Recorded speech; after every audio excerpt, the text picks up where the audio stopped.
This is Media Sales Mastery, the podcast for media sales professionals. In each episode, we bring you information, insights, ideas, and interviews from some of the industry's top thought leaders. Head to mediasalesmastery.com to help pick the topic and guide the show.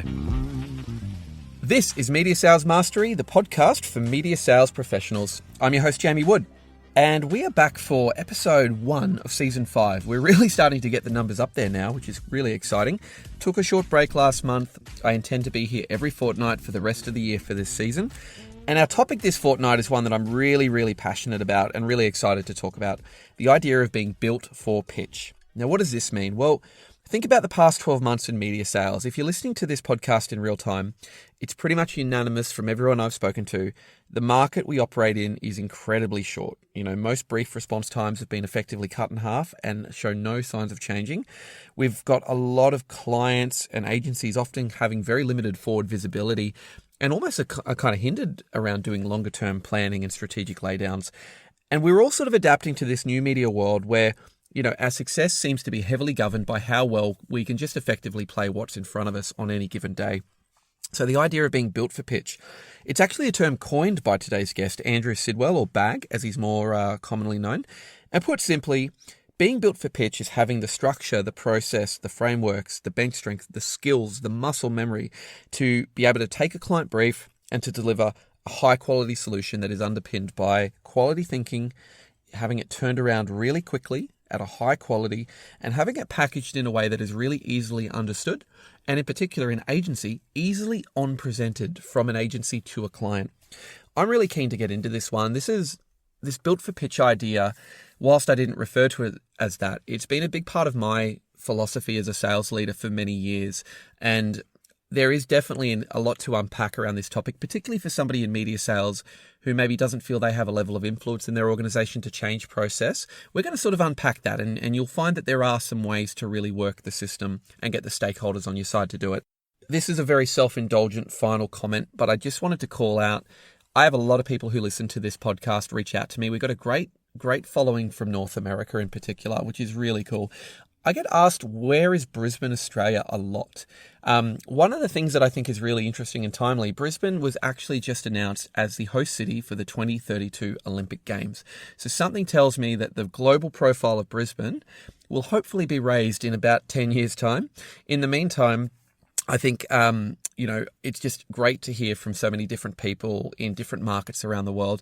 The one thing I would kind of take out of everything I've sort of encountered with listener questions, with people just giving me feedback on LinkedIn, media fundamentally is the same everywhere around the world. You guys all have the same challenges. You all have the same opportunities. So that's pretty heartening to me. That's about as much self-indulgence as I'm going to get into. Now we're going to jump into the episode. The first 5. Bag, welcome to the show. Thank you. Good to be here. Been looking forward to this. Well, yeah, it's funny. We're just having a good... I really wish I just hit record straight away because we're having a good old chat. We've never actually met, but we have kind of been in the same orbit for long enough that I feel like I know you already.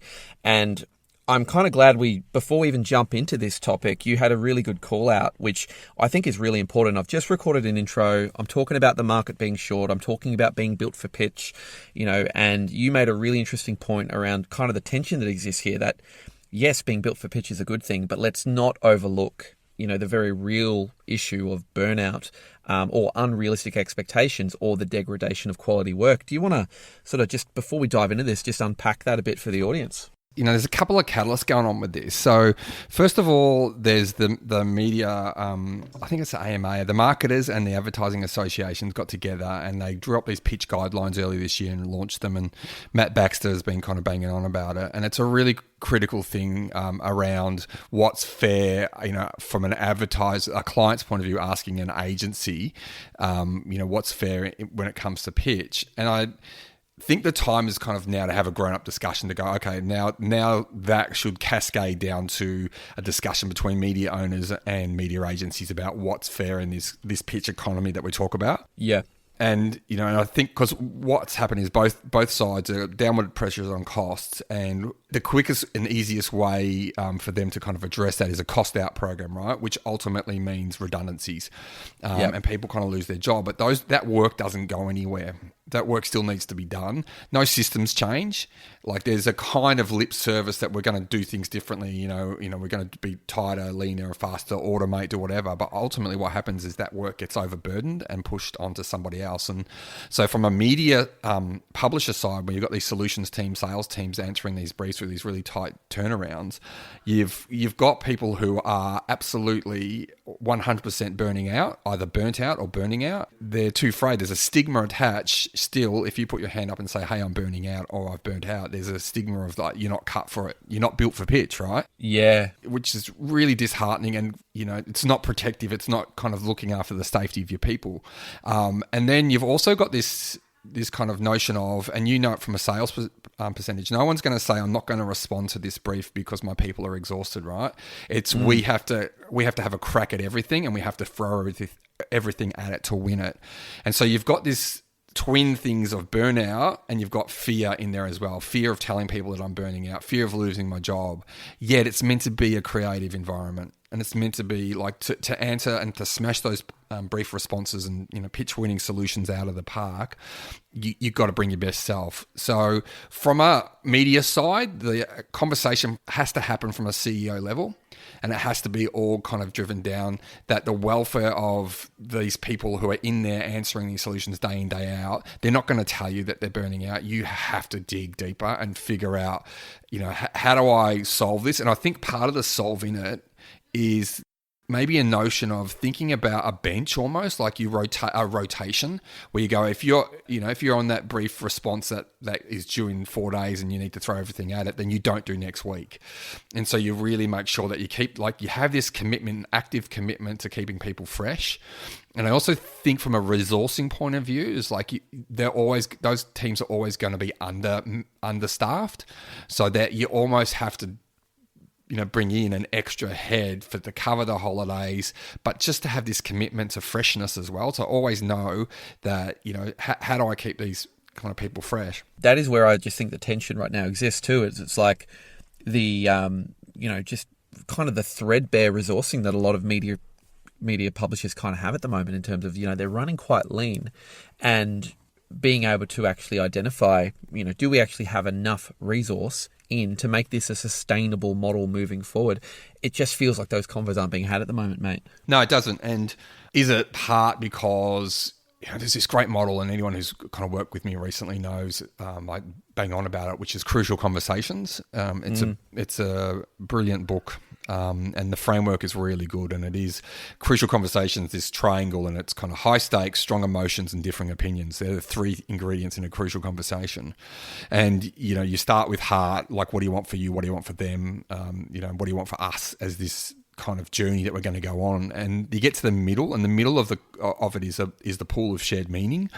And you work through your silence and your violence. So where someone's going to respond emotionally, or someone's just going to withhold from the pool and kind of basically cold shoulder you. So and I think that's not happening here. Like, you're not having those kind of exec level conversations about what does kind of right sizing look like. And companies like McKinsey and the consultants, they're using that terminology, right sizing, but right sizing always feels like it's undersizing when it kind of comes to what I call the creative economy, and the pitch economy. So that was one of the things, like BFP is a term that I kind of coined probably in 2011, 2010, but it was a part of the pitch economy.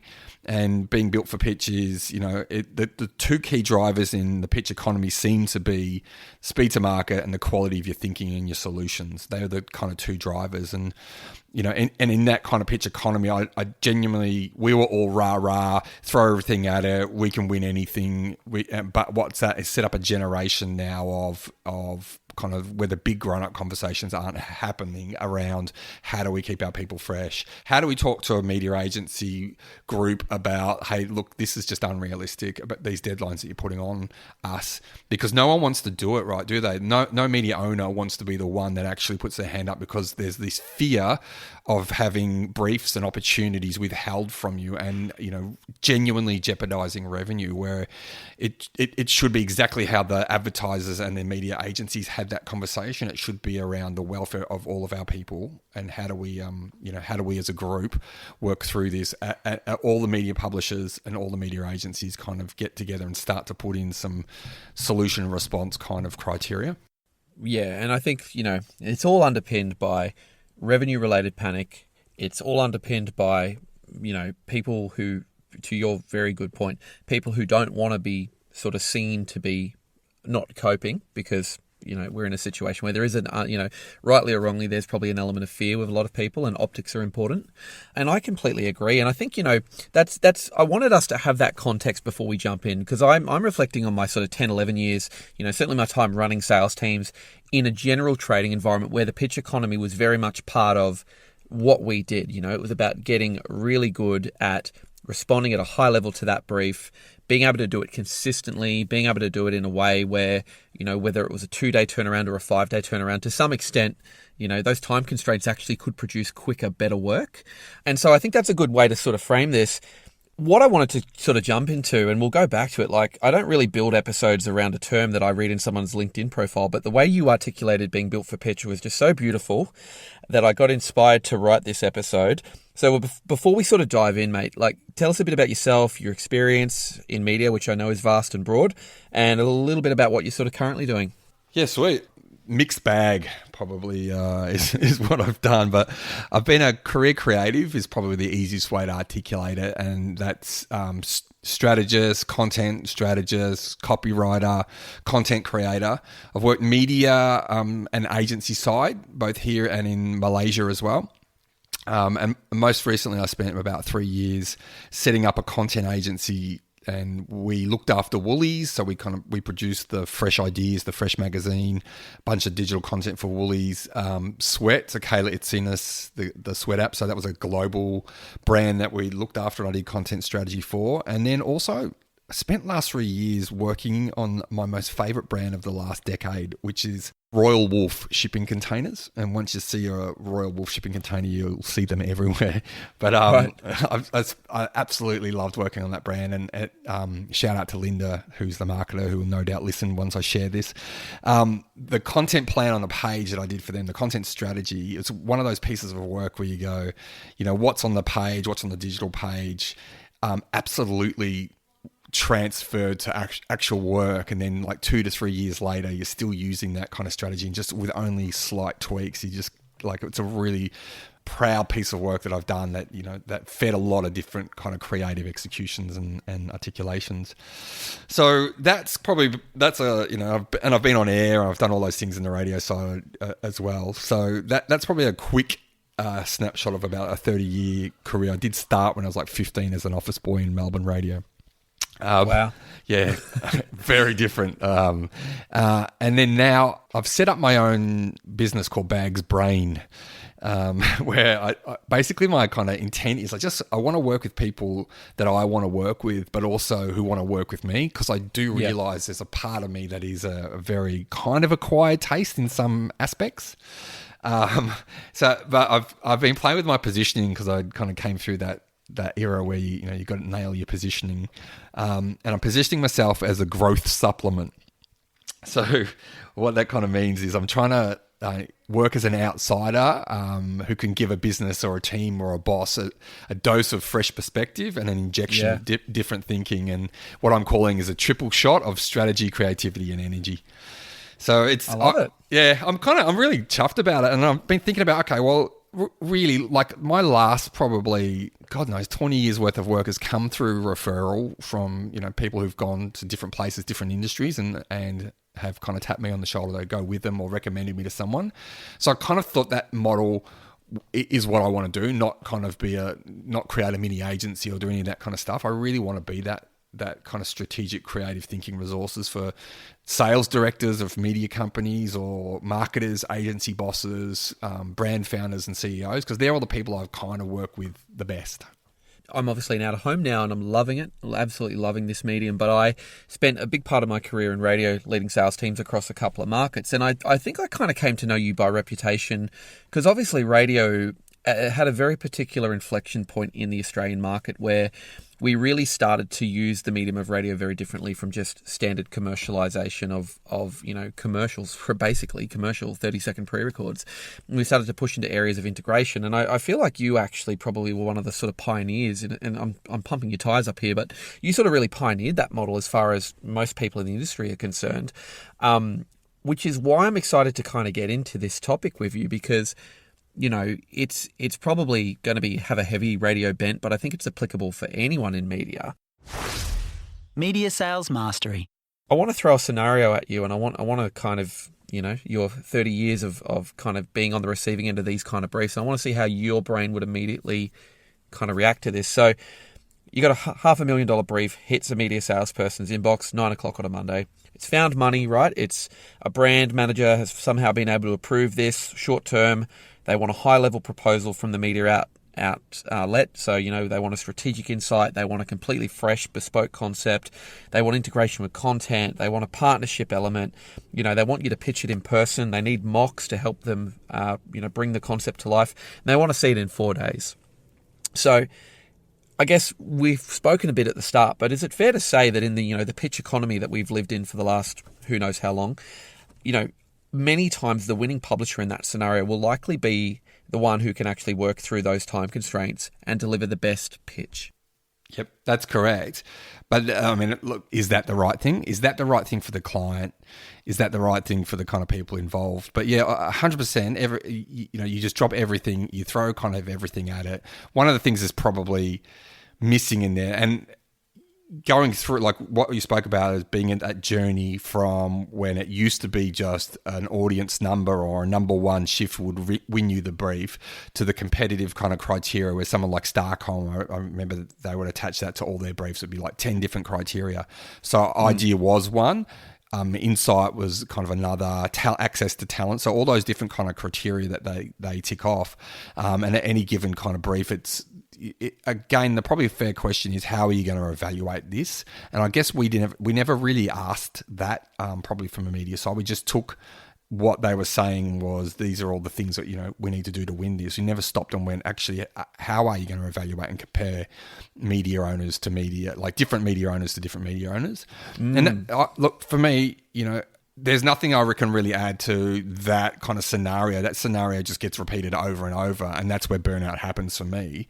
But what I think is probably, snuck into a lot of this, again, I go to the higher level above that around that particular scenario. So what you've seen over the years is more of the media agency side giving prescribed briefs, where their strat planners are actually building out media ideas. And so pitches like that, and you would have been in them, there'll be a prescribed component where they either have an idea that's a media idea that they want you as a media publisher to execute as a part of your solution. And I think that's fundamentally, it doesn't understand that each media owner has built their audience through their own unique flavor and their own unique kind of assets and their own unique kind of talent. And so what these scenarios don't allow for is the real uniqueness of the media owner to bring that to bear, because part of that is because obviously they want to evaluate it, almost something that can compartmentalize or box it, so they can go, that Nova looks the same as News Corp or whatever. Like everyone, that's a metric that can kind of measure solutions against each other. But what from being media side is that a lot of times in those scenarios, those kind of briefs where the client won't actually necessarily get the best of the publisher or the best of the media owner, because they've got to fit these boxes, right? And so one of the things that that I would encourage is, how do you give the media teams, the solutions teams, the raw ingredients to your thinking? Don't go too far down this prescribed this is what we want to kind of see, and we want you to execute one of our media ideas in your response. How do you let Out of Home be Out of Home, or News Corp or Nova or ARN be who they are with their own unique ingredients, which actually don't line up exactly like their competitors? You do start getting into the intangible space there, and subjectivity starts to play a really big role in the deciding of where money goes, and I think you're absolutely right. Like, I definitely think briefs, particularly briefs with a level of integration, or where they really want to kind of get into the fabric of the content of that particular publisher, there's definitely been a trend where they're just continuing, particularly with legacy publishers like traditional media, they're just becoming more and more pronounced as to what they want and more prescriptive. So I agree with you, and it's probably like a lead on to the next question I was going to have. It's like, we see media outlets just continue to invest in more platforms. They're distributing their content across all different kind of channels. The market's obviously short. How are legacy publishers, how have they sort of adapted to the new world where there is this pitch economy? Like, are there still those legacy systems, or is there still inertia from people, or is there bureaucracy? Like, are there genuine things that you think legacy publishers probably need to actually remove or address to make things easier for the media salespeople? Yeah. So I reckon legacy publishers and I've seen, and I've worked in a few, and to your point, I was at the start of integration at Austereo, and then I went to a digital agency, then I came back to radio to Fairfax to do, to set it up there. And so I figured out that I'd spent the last kind of 15 years of my career in either teams or legacy businesses where the legacy team just fucking hated us. Like, if you were the new thing coming in to do the thing, there was this real internal kind of resistance that you were trying to win in the marketplace, and you're trying to put all your energy in there, but you're also just fighting this resistance from other parts of the business. And fundamentally, that goes back to org structure and how these changes have been set up. So, and I think the kind of issue there is inside legacy businesses, you've had two-speed organizations going on. So, you've got these media sales and solutions teams like us who absolutely know what's needed to be competitive because we're connected to the market. We're heavily invested in all the innovations taking place out there with our competitors. You have a real gut feel and a real knowledge of what it takes for you to be competitive and win in that space. And also, and I think this is kind of a real, I don't know if it's an uncovered insight, but from a media side, once you figure out that you're a marketing business and not just the sales org and the creative and the content solutions people, but the whole business is a marketing business. And I think fundamentally, if organizations can media sci can actually retrain all of the entire kind of businesses that they are in marketing, then I think you'll start to see some of those you'll see a commonality of the language and understanding of the fight. But what you're kind of seeing is, and it's not saying, it's not putting a wall in and going, they're doing this and we're doing that. It's going, in this other economy, in the two-speed economy, the editorial, the content teams are still really, driving innovations, but it's hyper-focused on the audience building kind of side, right? And so for me, the good legacy businesses are the ones that have adopted this organization-wide kind of training to help them understand that they're both a media and a marketing business or a platform. And so they've built new offerings from the ground up that serve both an audience need and a marketing need and a client need, not just bolting on new ways to sell an old audience, on a legacy product. A bit like, I vaguely think it was that years ago, Seth Godin's Meatball Sundays. And I think he talked about a meatball sundae is here's an old nice thing like a meatball, and then they put the good nice dessert on top of it, a sundae. Whereas the new generation of products, the product is the marketing is the product, right? And so you've seen for me, it's those businesses that kind of get that, or a part of the business that gets that. But there's still this real inertia side. And when I went to Fairfax, then we were acquired by Macquarie, was sold to Macquarie Media. And my title was Content Solutions Director. And I remember one of the talent on air seeing that in an email and then bagging me out on air and actually saying, like, I don't know why his audience would give a rat's ass about it, but he was saying... Yeah, it's a pretty niche thing to talk about for broadcast media. Mate, it was like... And he was saying, if I was a client and someone came with that title, I'd say, mate, you're an idiot, get out. And so it gets to that point of, the legacy businesses haven't really necessarily, like, we've patted ourselves on the back, we've set up this new division, but we haven't set them up for success because, there's a, and I was talking to my mate Jack, and she's done a lot of work at Nova, and, she worked for me at Fairfax, and she was talking about how kind of these solutions teams are really set up for tension and set up for internal kind of button heads. They literally become heavily skewed to just playing the politics and playing the role of mediator. It's just, it's an unfortunate reality of the role, which is probably soul destroying for people who are actually just very creative and have such a passion for content and creative and, the commercial outcomes. I completely agree. Like, I think, if you were to blow up an old media company and start again from scratch, like, what would you build as the perfect brief to pitch workflow? Like, and I know this is aspirational, but everybody's on board. Everybody in the company sees himself as a marketing organization. Yes, there's a content provision, but we are fundamentally here to also serve our clients. What would you design as the best brief to pitch? What are the critical steps? Awesome question, and I appreciate the freedom that you're giving me to answer this brief. It's not very prescribed, so thank you. Look, I reckon, first of all, it's a mindset shift, right? So we talk about the process. We instantly go to a linear workflow. But that doesn't mean it should be that thing. And so I go to the essence of lean, like lean thinking, and that is about value creation from the eyes of the customer. So where in your business is something of value created where a brief from them turns nothing into something that they would pay for, that they would say that they would pay for, right? So that's value. And lean kind of says that those value creation steps stops in a traditional linear process can and should be clustered together. So, and that improves delivering more value to clients more consistently. And I reckon that's a really good concept to kind of start playing with. And then bring in the kind of notion of squads from Agile.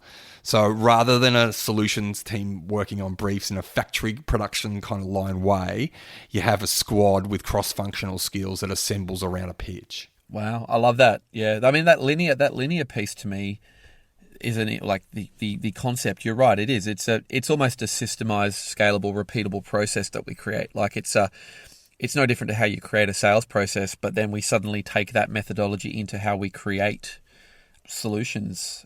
Yep. And yeah, it's an interesting insight. So you're saying it's more a culture of almost being able to kind of lean into different parts of the business depending on what's required at the time. Yeah. Well, the aspiration's there, right? Like I'm seeing that in different companies that go, oh yeah, we've got this expert from here, but where squads is different is they're kind of like almost it's a full-time, cluster of people that kind of come together. There are different parts of the business, and they're not kind of, it's not a favor economy where they kind of jump in and do you a favor and help you answer it. It is about, if you like what you said where you started this was like blow it up, the old model, everyone's on board. This is the new way to do it, is that you are, you're all representative. And the thing in a squad, and where I've seen it kind of go wrong when I've implemented it, is if it exists in a hierarchical system. So squads are very egalitarian. So Agile's very kind of egalitarian, right? There's no rank in a squad.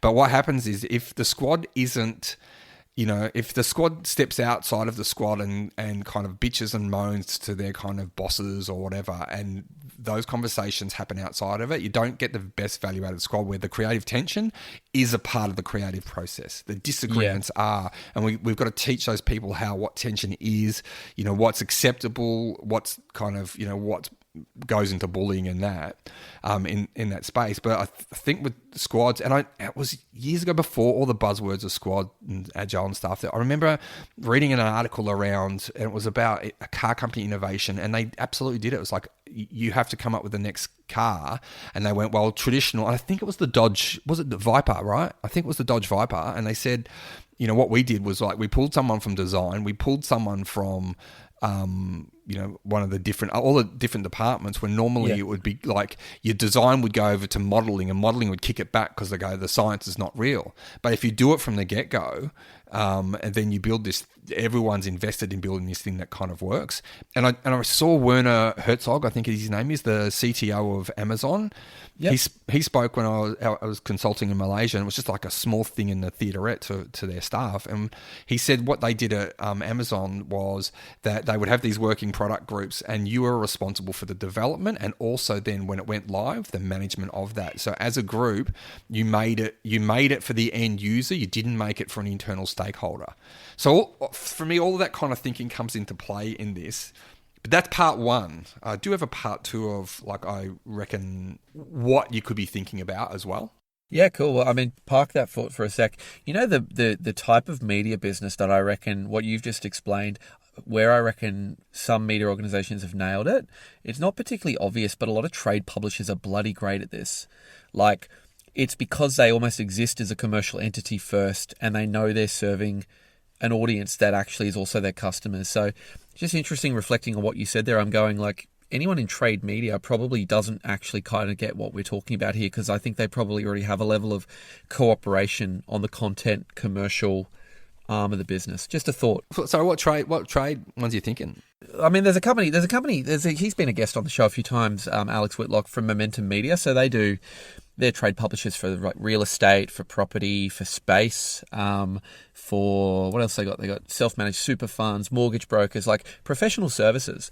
And it's just interesting, their business, obviously coming to know it. And I was on one of his podcasts, and I was kind of going, like, how do you get, if a client wants to run a press release, like, how does that work? Or if a client wants to run an event or a webinar, and it was just this really interesting organic thing of, the people who do the content literally talk to the sales team, and we come up with a concept, and we all win because sales feed content and content feeds sales. And it's just this beautiful, harmonious, amazing machine where there's no friction whatsoever.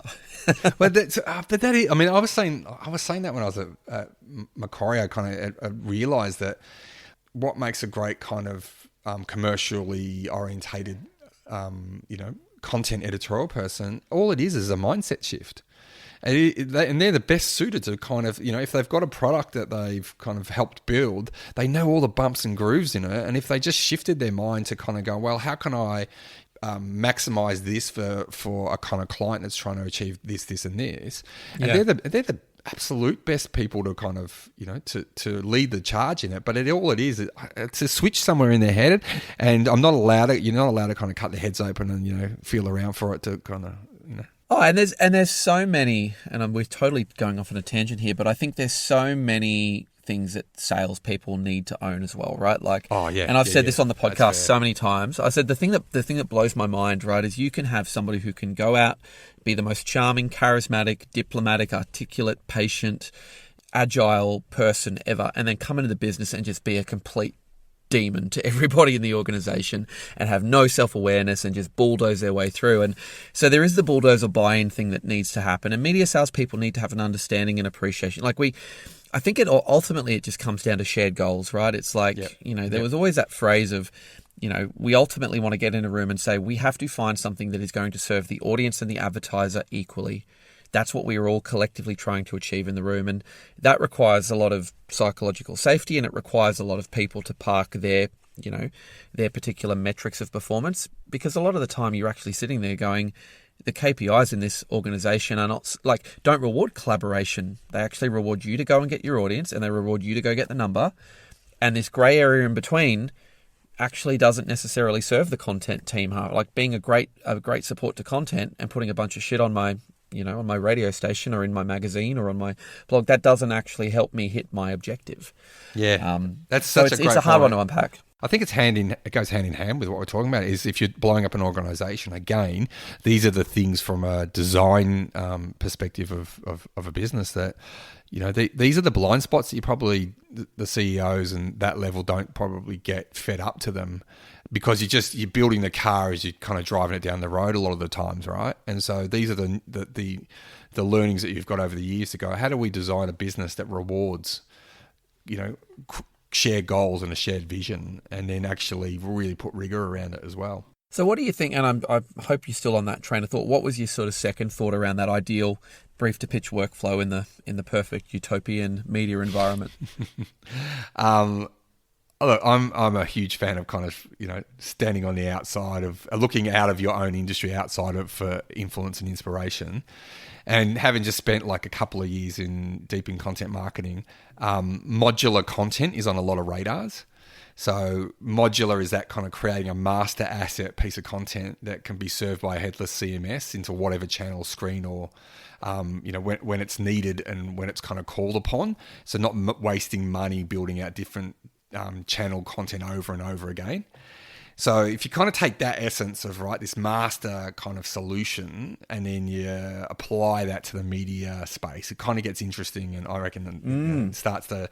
And one of the places I ended up is trying to achieve a few goals, which is we're trying to still keep our people fresh, but equally we're trying to ensure that every solution goes out is not built from scratch every time, but equally client facing. It has to feel fresh and different each time.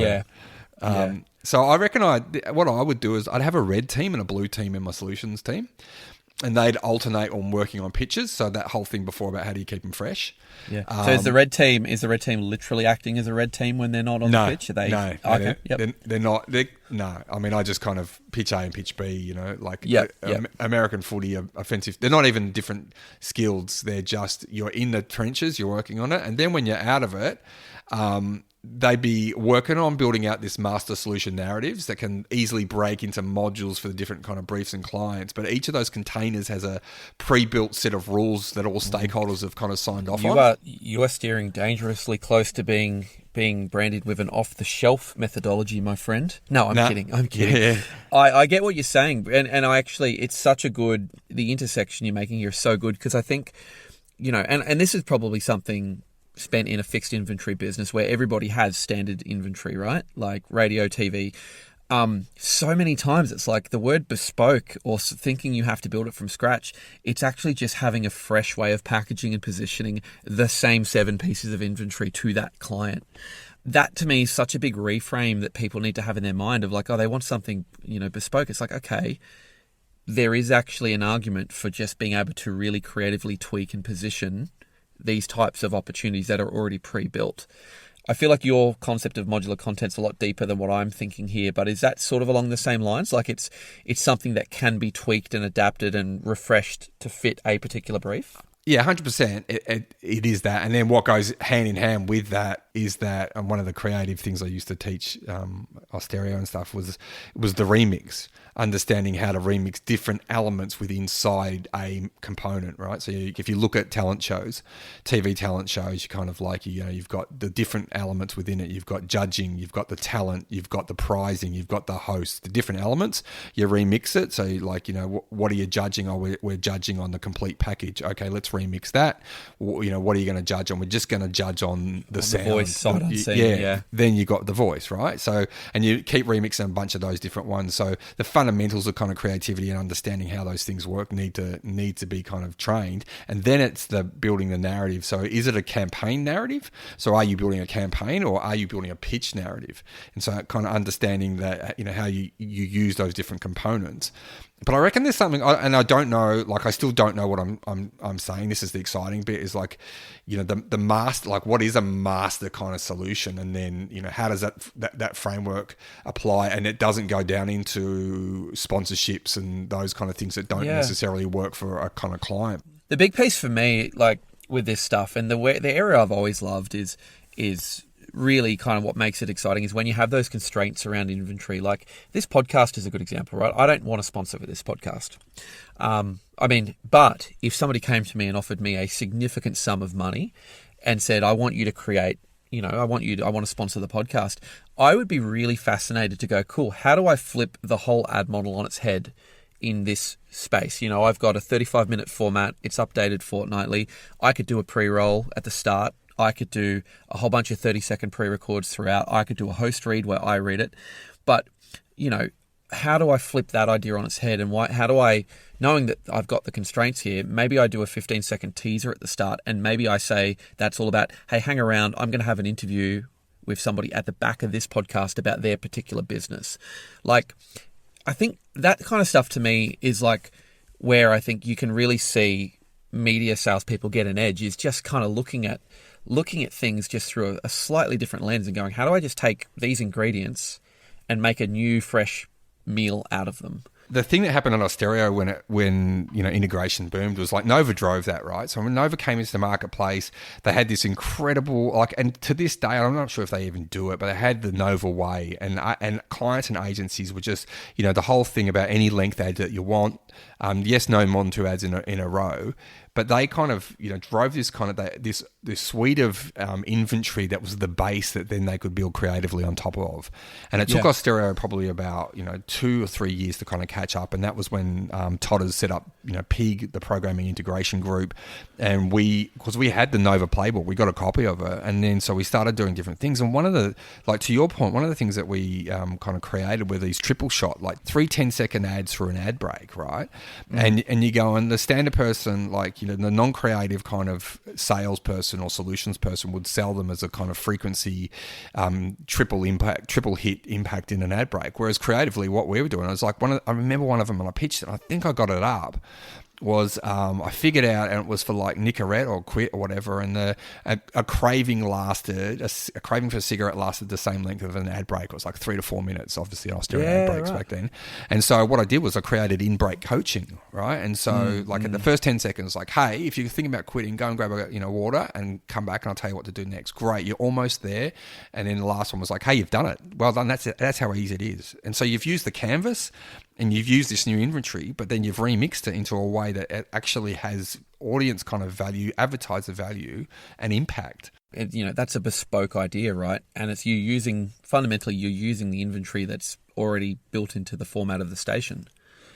But it's still a very fresh, it's a fresh idea. Like, I love that. I mean, I'm really excited because obviously being in out of home and being in a company that has so much scale and diversity of different out of home environments, I'm just so excited by this whole idea of context. It's like we all fundamentally can put a campaign to market relatively easily, but it's like it's just getting into those areas like you're saying there of going, what's happening at 5 to 6 in a CBD at the moment, and how do we kind of capitalize on that moment when somebody's walking out of an office tower and onto a dimly lit street. Like, that kind of stuff to me is kind of where this new media I'm in gets really exciting for me. It's like we all have the same inventory really, but how can we then kind of put that fresh spin on it? And it sort of dovetails into the question I was going to have, which, when you talk about built for pitch, that whole idea of quality thinking, this one's an interesting area because I think like there's often, I guess, a lot of kind of debate around like, is that a big strategic narrative?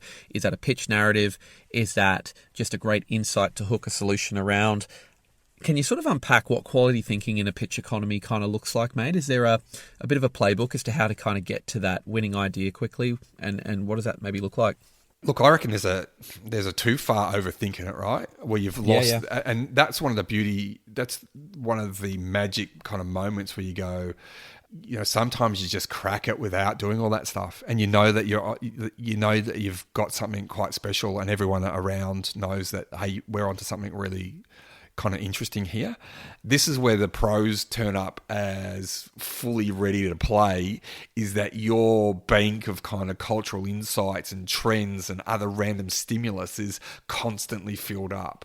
You are looking at all the kind of, not just the industry blogs, you're looking at kind of art and digital and, what's going on all these other spaces, and you're pulling them apart because that's what you do. You deconstruct stuff and you look to their raw ingredients, and you look to your own raw ingredients and how the hell can you remix yours to kind of give you that edge, and that's what I'd kind of teach in that kind of those creativity courses, which is specific stimulus, which is about your audience and your brand and all those attributes, but then general stimulus, which is life and events, and then you let those two mix together, and subconscious is the place that they mix together. So you do need a little bit of time, or you do need to do an activity that kind of sparks your subconscious, like running or watching comedy or something, where all the shit goes back to the back of your head and the super computing power of your brain starts to smash things together, and then you start to get those nuggets that kind of emerge, and that feeling when you go, I've got this interesting thread that I'm going to pull here. It's kind of cool because, like, when you talk about burnout being a real thing, like I can remember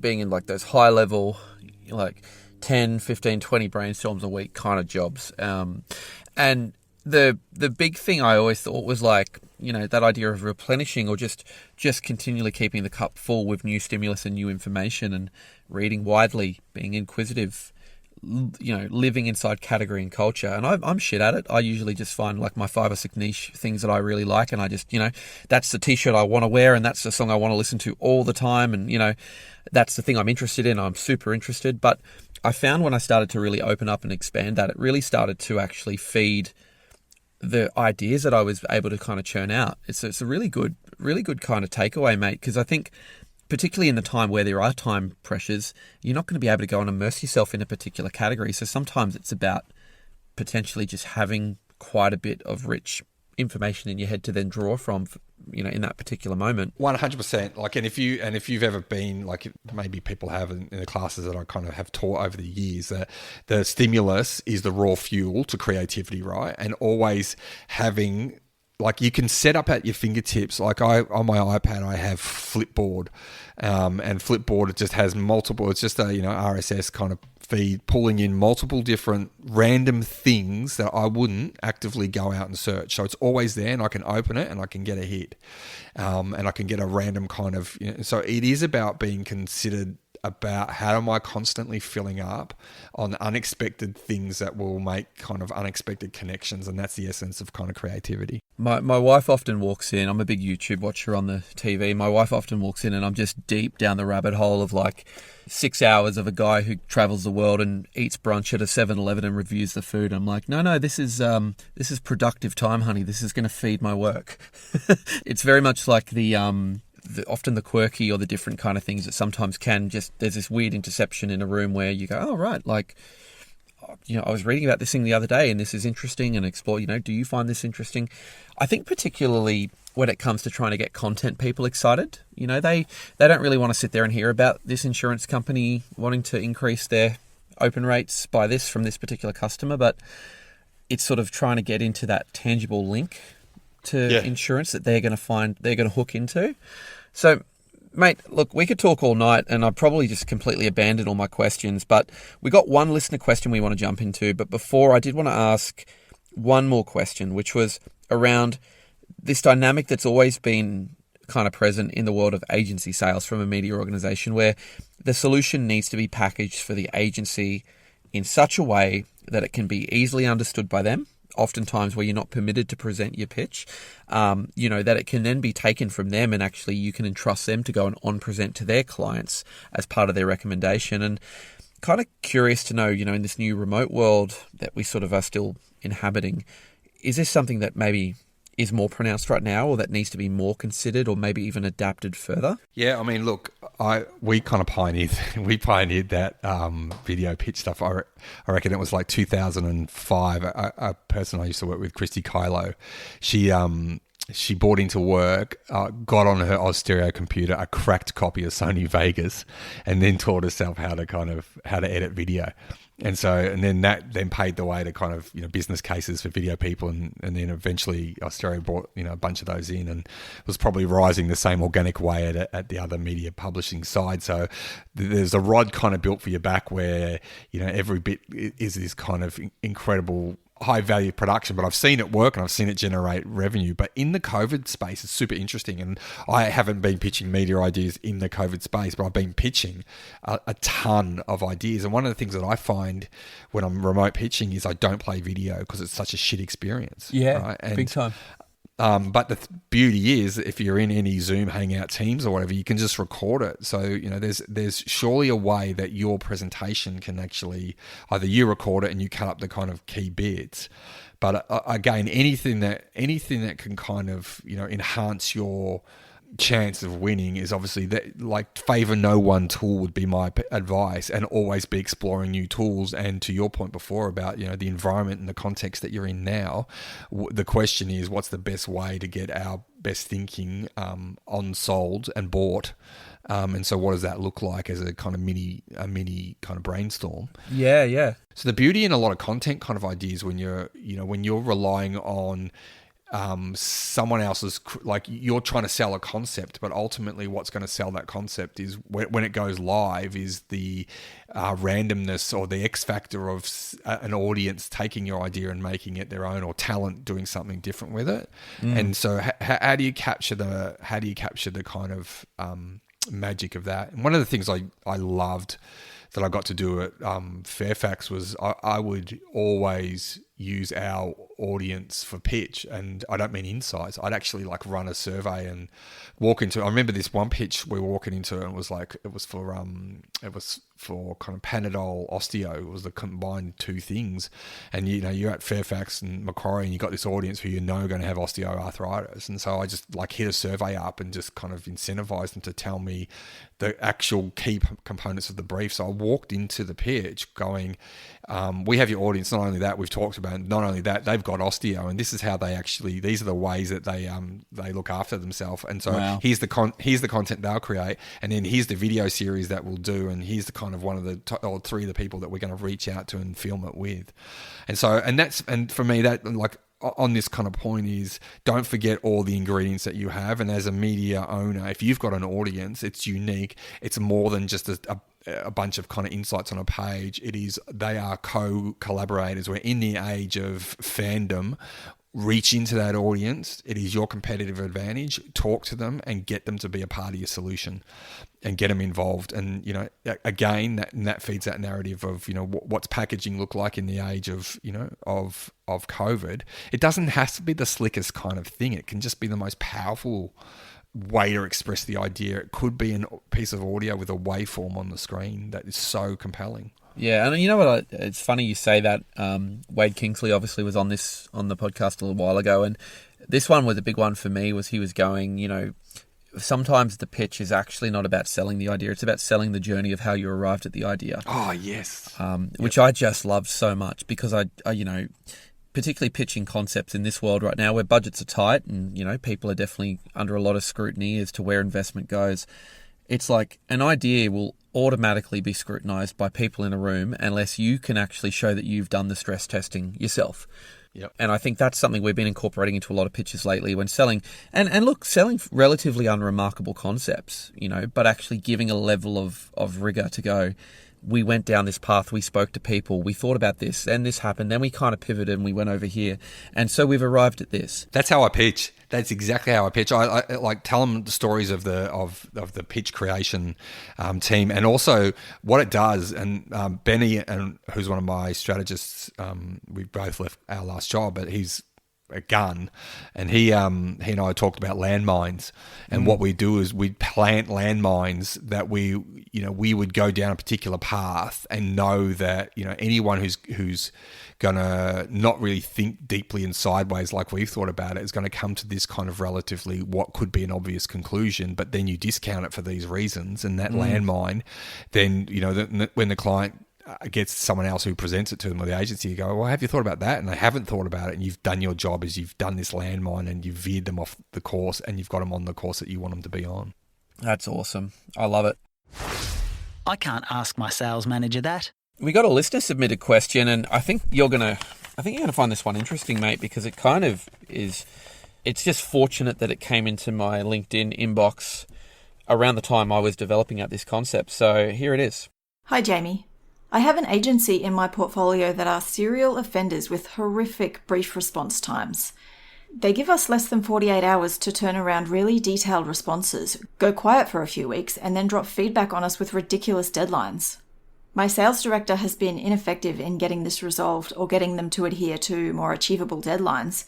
Every time he has raised it, they do make a point of saying our competitors haven't raised these same issues. I'm at my wit's end. Can you do an episode on how to manage back to an agency or overcome this? Look, I don't think it sits with this person in particular, but what's your initial reaction sort of reflecting on that? It feels like how we open this whole topic up.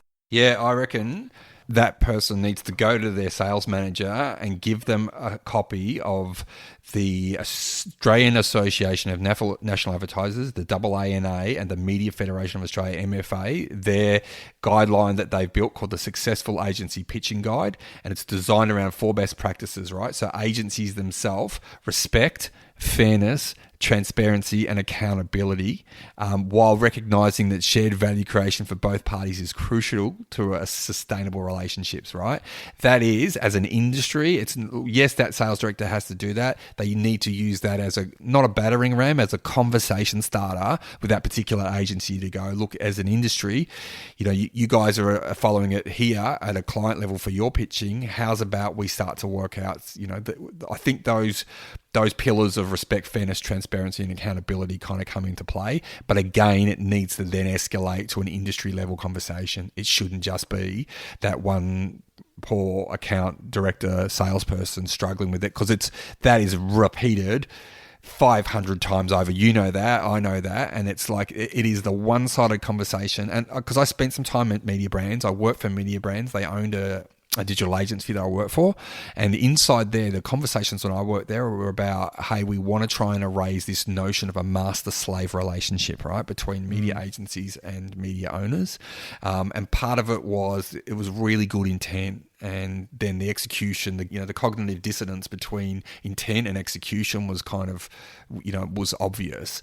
But I think now is the time, especially after the successful agency pitching guide's gone into place. I think the time now for owners and sales directors of all the large media publishers is to actually get together and go, how do we work with you guys to create a version of that for us, so we're not burning our people out, your clients are getting the best work out of us, and as a kind of industry in a whole, where we're showing that working together is super important. Because that exact insight was the one I started with, was that they'll threaten your competitors aren't doing it, or your competitors will do it, or however that they framed it. But 100%, I think the time is now to kind of have a really grown up, non-combative discussion around how do we bring fairness, respect, transparency, and accountability into the pitch process for us. It's a good time right now to hit the reset button, mate. I think you're right, and the rubber band has swung really far this way. And this is a caveat. This person isn't from Australia, but I still think this is absolutely sound advice for them and for anyone listening to this. If you are in that relationship, the competitors can do it thing. I've been doing this long enough to call bullshit on that all the time, right? Like, the competitors can do it is a very easy, very lazy thing to say. They understand that it's a competitive pitch scenario, and it's a really easy thing to get leverage over somebody, particularly when the system is geared. And that's why I think, like, even if we got to a place, let's say we get to a place where the brief response times start to move to a much more palatable, much more manageable time frame for people. I do think that there are still going to be times where certain media outlets that are maybe better resourced, maybe have more efficient processes, are going to be getting an unfair share of revenue because they're just better positioned to kind of respond to those briefs based on the constraints of time. It's kind of like IQ tests, right? IQ tests just prove that you're good at doing IQ tests. Yeah.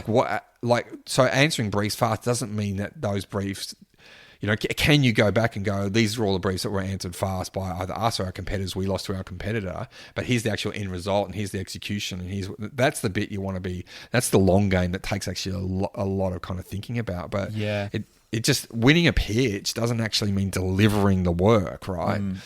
So that should be a part of the metric that kind of, and everyone's so busy and moved on to the next things that you actually don't remember the implementation, the execution, and the result. Mate, 100%. And I reckon to round this out, like, this is probably a reframe I want to call out, because I think you've really made a good point. I've almost veered off from where I initially started this episode idea, but the thing about being built for pitch, if I was to frame it in my terms and what I think still absolutely has a place, is think about if you are somebody who prides yourself on a certain standard of work and putting it to market, and you want to make sure that everything you put to market is consistent, everything that you put out has a certain level of thought and rigor behind it. The built for pitch thing is maybe the reframe is, how do you make sure that you just have a really clean, hygienic, non-linear sales process that is designed to basically be able to churn out that work consistently and to protect your energy levels, to make sure you don't get emotionally depleted, and to make sure that it's actually manageable. So, it might even be a kind of another episode around, like, how do you actually just kind of clean up some of those time thieves, and how do you maybe to get to that winning idea quicker when the client's permitting you a bunch of time? How do you still how do you still work through that brief to pitch workflow in a way that actually alleviates a lot of those time constraints or burdens on yourself?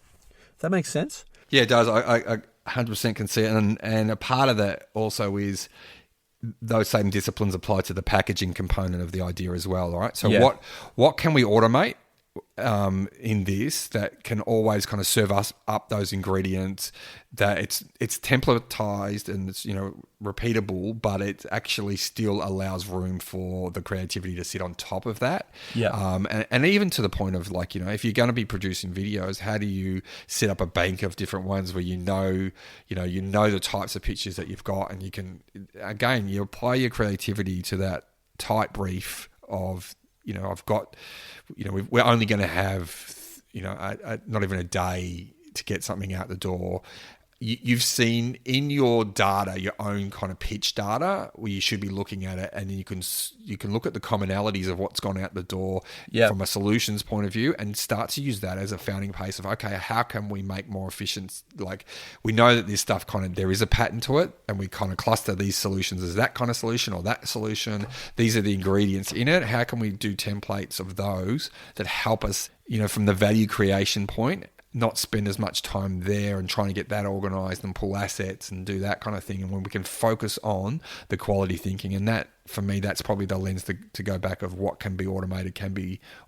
How do we bring fucking AI into stuff to generate things? Like, how do we use new tools? That was the one thing I didn't kind of get to. And I was super interested around, we spend, as to your point, like, I think you spoke about new kind of brands bringing in new innovations or whatever, and there's a lot of market facing, as in audience, consumer facing innovations from media owners and even new businesses, but that kind of thinking isn't put towards their own systems and processes.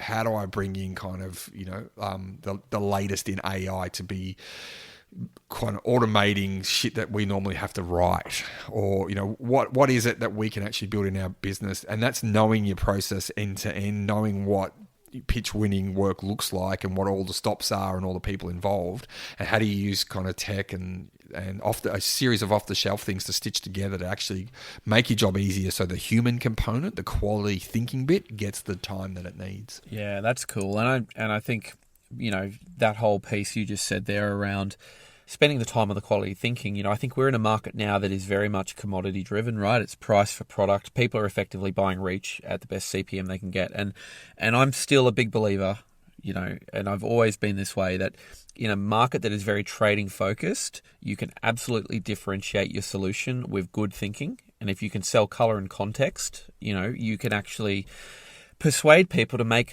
emotional, irrational decisions around where they invest their money. Like, there is something to be said for that level of edge you can get from just the way that you actually approach a fairly unremarkable, fairly straightforward media brief. So, mate, we need to do more of these episodes, but that's kind of it for now. If anyone wants to reach out to you, which I'm sure they will, how do they get in touch? What's the best method to reach out and probably get across what you're doing at the moment? They can reach out to Andrew at bagsbrain.com.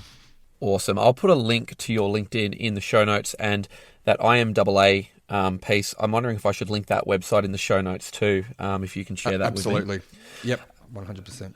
Mate, if there's probably anything I could ask of you, you shared some awesome insights tonight, but is there any potential quick takeaway for the audience this week on this topic of Built for Pitch? Is there one thing you want to leave them with that maybe they can instantly apply?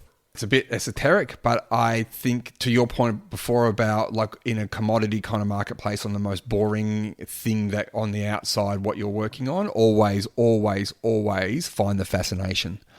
Absolutely. You as a human, you have to be fascinated with what you're working on. And so if you start in that place of like, that's your rabbit hole, you disappear down for the first bit. And then I think from there, your energy is going to be, it's going to carry you through whatever process that you kind of have. So good. I love it, mate. Hey, Andrew Sidwell, thank you very much for contributing such awesome insights tonight, mate. Really, really enjoyed the chat. And if you are keen and you are willing, I would love to get you back on a future episode soon. And no doubt the audience will let us know what they maybe want us to talk about or not talk about. And I'm talking about myself here mostly. 100%. I would love to come back. And I just want to also shout out like sales, my entire kind of career has been built by working super close with just gun sales directors and account service people. And it's just been, for me as a kind of creative, I've not done the agency. I've done a few little stints in agency, but working media side with media salespeople has been, there is nothing more powerful than sitting in front of a kind of client with a gun rep and you got each other's back and you know that you can pull off this incredible thing here that you've either come up with or you're being asked to do. So shout out to all you sales people out there. The reason I respect you the highest possible way is because you do a job that I don't think I would enjoy doing, and you do it because you love it and you make it sound great. So keep doing it and keep listening to this podcast. Oh, mate, I've never heard a more motivating thing said at the end of this podcast, mate. That's awesome. Thank you for that. And I really appreciate it. I think a lot of the people who listen to this, to this podcast really get a lot of value out of the kind of insights that you share. But I think that was just a great sentiment. Andrew, Bag, Sidwell, thank you, mate. We wish you the very best and I can't wait to speak to you again. Cheers. See ya. You've been listening to Media Sales Mastery, the podcast for media sales professionals. Head to mediasalesmastery.com to help pick the topic, guide the show, and don't forget to subscribe to receive new episodes each week.